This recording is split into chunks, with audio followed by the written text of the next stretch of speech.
চলে এসেছি হাওড়ায়। এই দেখো ব্যাগ ফ্যাগ রেডি করে নিয়ে চলো ডাইরেক্ট হাওড়া থেকেই ব্লগটা শুরু করছি, কারণ বাসের মধ্যে না প্রচণ্ড ঘুম পাচ্ছিল আর ফোনটা পকেটে ছিল, বার করা হয়নি।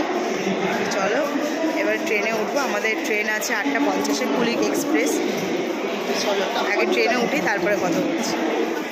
হাওড়া স্টেশনে প্রচুর ভিড় থাকে। এই দেখো আমার সোনা পাপাও রেডি হয়ে চলে এসেছে, আমাদের সাথে ঘুরতে যাবে। অনেক সকালে উঠেছে ঘুম থেকে।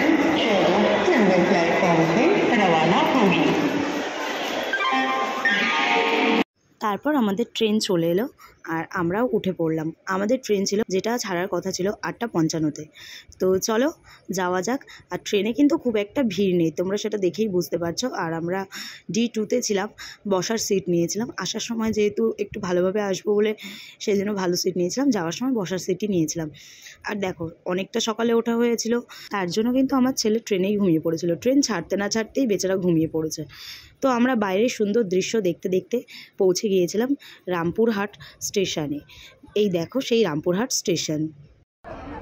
তো পৌঁছে গেলাম কিন্তু আমরা Rampurhat station. Train already 45 minute late করে আমাদের ঢুকিয়েছে রামপুরহাট স্টেশনে। এখানে পিঙ্কিয়ার ছেলে দাঁড়িয়ে আছে আর রোদ কিন্তু প্রচণ্ড পরিমাণে। তো এখান থেকে আমরা যাব তারাপীঠের উদ্দেশ্যে। এখানে টোটো আছে, অটো আছে এবং শেয়ার গাড়িও আছে, তোমরা চাইলে যে কোনো কিছু রেন্ট নিতে পারো। তো দেখি আমরা কোনটা পাই অ্যাভেলেবেল সেটা নেব। আর এই হচ্ছে রামপুরহাট স্টেশন। খুব সুন্দর কিন্তু লাগছে রামপুরহাট স্টেশনটা, আগের থেকে খুব সুন্দর করে তৈরি করেছে রামপুরহাট স্টেশন।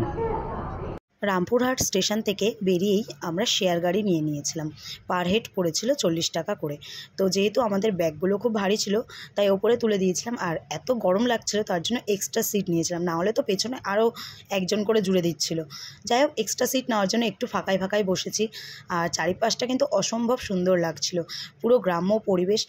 হয় না অনেক দিন ধরে একটা জায়গায় থাকতে থাকতে যখন জায়গাটা চেঞ্জ হয় একটা আলাদাই সুন্দর লাগে, তো সেরকমই লাগছিল, খুব সুন্দর লাগছিল। কিন্তু রোদ্দুর কিন্তু প্রচণ্ড ছিল, যার জন্য গরমটাও বেশি লাগছিল। এই তারাপীঠ মন্দিরে কিন্তু 12 মাসই ভিড় থাকে, তাই যাত্রীদের আনাগোনা সবসময় লেগেই থাকে। আর তাছাড়াও পুজো দেওয়া ছাড়াও কিন্তু সবাই আসে ঘুরতে।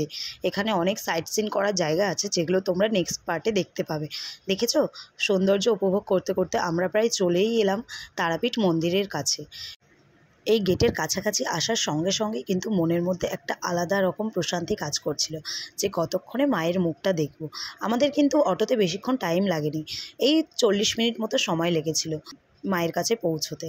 তো দেখো ফাইনালি আমরা পৌঁছে গেলাম। আর এই হচ্ছে কিন্তু সেই তারাপীঠ সরণি, মা তারা সরণি। চলো এই হচ্ছে তারাপীঠে ঢোকার রাস্তা। তো আমরা চলে আসলাম তারাপীঠের ভেতরে, এন্ট্রি করে গেলাম। এখানে থেকে দু সাইডে কিন্তু অনেক হোটেল এবং রেস্টুরেন্ট তোমরা পেয়ে যাবে। তো চলো যাওয়া যাক হোটেলের উদ্দেশ্যে। হোটেল পেতে কিন্তু আমাদের একটু কষ্ট হয়েছিল, কারণ আমরা গিয়েছিলাম সোমবারে আর মঙ্গলবারে ছিল মাঘী পূর্ণিমা। তো প্রায় হোটেল বুকিংই ছিল সব। তো কোনো রকমে একটা হোটেল নিয়ে আমরা ফ্রেশ হয়েই চলে গেলাম লাঞ্চ করতে। আমরা লাঞ্চ করেছিলাম আশুতোষ একটি হোটেলে, যেখানকার আমাদের ফিশ থালি নিয়েছিল 120 টাকা করে। তো ছেলের প্রচণ্ড পরিমাণে খিদে পেয়ে গেছিলো, সেই জন্য আমিও খাচ্ছিলাম, ওকেও খাইয়ে দিচ্ছিলাম, কারণ আমারও খিদে পেয়ে গেছিলো। তারপরে আমরা খাওয়া দাওয়া সেরে আবার হোটেলে চলে এসেছিলাম। হোটেলে এসে একটু ঘুমিয়ে নিয়েছিলাম।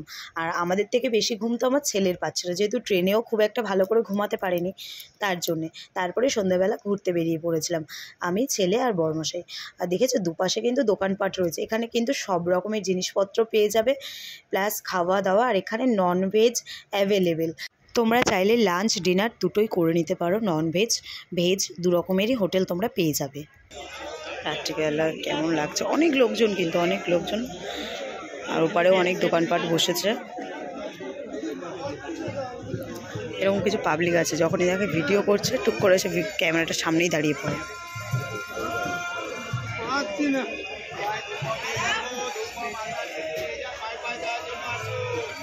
আমরা এই রাস্তা দিয়ে এসেছি, এবারে একটু মন্দিরটাও দেখতে যাব। মন্দিরটা মনে হচ্ছে ওই পারে, আমি যেহেতু কখনো আসিনি তো সবটাই আমার কাছে কেমন একটা মানে ধোঁয়াশা টাইপের, যে যেখানে নিয়ে যাবে সেদিকেই আমি যাব। আমার বর গেছে ভেতরে, সবাই ধূপকাঠি মোমবাতি জ্বালাচ্ছে। কালকে তোমাদেরকে দিনের বেলা সবটাই দেখাবো, আজকে আপাতত এইটুকুই দেখাই যতটা দেখাতে পারছি। আর ওই যে ওই সামনেটায় কিন্তু বলি হয়, ওই যে ওই সামনেটাতে।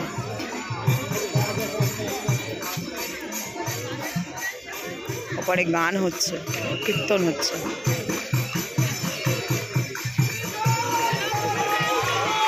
আর এখানে সবাই মোমবাতি ধূপকাঠি দিচ্ছে। এখানেই কিন্তু মায়ের আসল পাটা রয়েছে, আর যেটা মন্দিরে রয়েছে পিতলের, ওটা কিন্তু বানানো। এখানেই আসল পাটা রয়েছে। তারপর চলে এলাম একটা দোকানে, যেখানে দেখছিলাম ঠিক এত বড় একটা হাতের সাইজের ল্যাংচা দেখতে পাওয়া যাচ্ছিল। যাই হোক, আমি কিন্তু মিষ্টি খেতে একদম পছন্দ করি না, তাই ল্যাংচাগুলো দেখে আমার ঠিক মানে মিষ্টির প্রতি ইন্টারেস্টটা আরও কমে গেল। কিন্তু আমার বরের ভীষণ ভালো লাগে, তাই ও খেয়েছিল, আমি খাইনি, যেহেতু ও টেস্ট করছিল, যেহেতু বাড়িতেও নিয়ে যেতে হবে তার জন্য। তারপরে চলে এলাম আমরা ডিনার করতে। তো ডিনারে নিয়ে নিয়েছিলাম ভেজ থালি, যেহেতু পরের দিন আমরা সকালবেলায় পুজো দেবো, তাই একটা ভেজ হোটেল দেখে আমরা ভেজ থালি নিয়েছিলাম।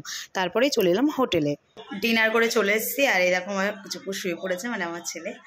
তো এবারে ঘুমিয়ে পড়বো, যেহেতু ভোর 4টের সময় উঠবো, তো তখন পুজো দিতে যাব। কালকে মাঘী পূর্ণিমা আছে। তো চলো, এখনকার মতন এতটাই ব্লগ। নেক্সট পার্ট আবার পেয়ে যাবে তোমরা খুব তাড়াতাড়ি। চলো, টাটা।